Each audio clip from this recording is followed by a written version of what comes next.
Welcome to Samba Samba. Enjoy the video. In this video, I will explain how to use Canva on mobile. First, download the free Canva app from your device's App Store, whether it is Apple's App Store or Google Play. Once installed, open the app and either log into your existing account or create a new one. This gives you full access to all of Canva's powerful design tools and a vast library of thousands of templates, ready for your creative projects. Now, let's dive into designing.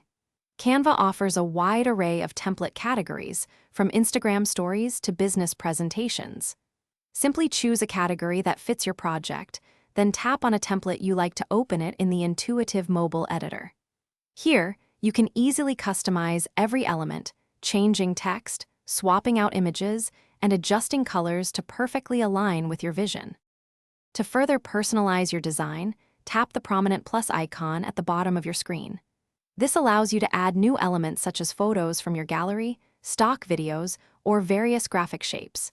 You can then easily manipulate these elements by pinching to resize, dragging to reposition, and using the slider to adjust transparency. Experiment with filters and effects to give your visuals a professional touch. Once your design is complete, saving and sharing is straightforward.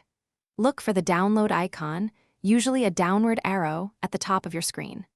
Tap it to save your creation in various formats, such as a high-quality PNG image or a PDF document. You can also share your design directly to popular social media platforms or via email, making it easy to showcase your work to the world. Thanks for watching. Consider subscribing if we helped you.